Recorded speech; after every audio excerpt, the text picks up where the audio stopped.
ఈ గజదొంగలందరూ ఇద్దరు కలిసి ఈ రాష్ట్రాన్ని ఇప్పుడున్న వాస్తవ పరిస్థితులు కనీసం జీతాలు ఇవ్వలేని పరిస్థితి, కనీసం పెన్షన్ ఇవ్వలేని పరిస్థితి, ఇటువంటి దౌర్భాగ్యమైనటువంటి పరిస్థితిని తీసుకొచ్చేది ఈ రాష్ట్రాన్ని కేటీఆర్ అన్నటువంటి ఒక పెద్ద గజదొంగ అని చెప్పి మరొకసారి మీకు ఈ సందర్భంగా మనం చెప్తా ఉన్నాం. అటువంటి నాయకులు ఇవాళ ముఖ్యమంత్రి గారిని మాట్లాడేటువంటి నైతికమైన హక్కు మీకు లేదని చెప్పి మరొకసారి ఈ సందర్భంగా హెచ్చరిస్తా ఉన్నాం.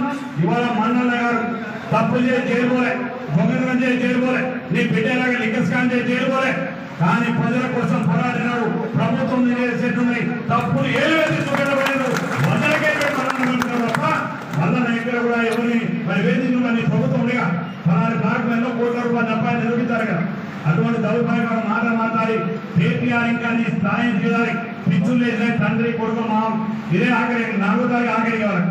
4వ తారీఖు కౌంటింగ్ తర్వాత ఈ రాష్ట్రంలో కారు కానీ టీఆర్ఎస్ పార్టీ కానీ కనబడితే నన్ను అడగడం.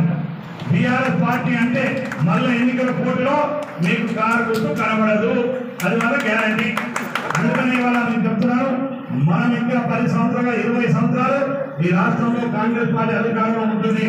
ప్రతి కాంగ్రెస్ పార్టీ నాయకులు కార్యకర్తలు ఏ ఎన్నికైనా మనం ప్రశ్న తీసుకోవాలి, ఆ ఎన్నికని గెలిపించుకొని ప్రభుత్వాన్ని అండగా నిలబడాలి.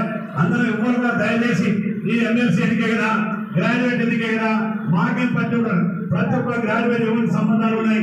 మన సుట్టమైతే మన పక్క నా సుట్టం లేదు, మీ పల్లె ఉండకపో లేకపోతే నా మీరు కూడా నా శంకర్ నాకు తమ్ముడు, నేను శంకర్ చెప్పగలగాలి కనీసం.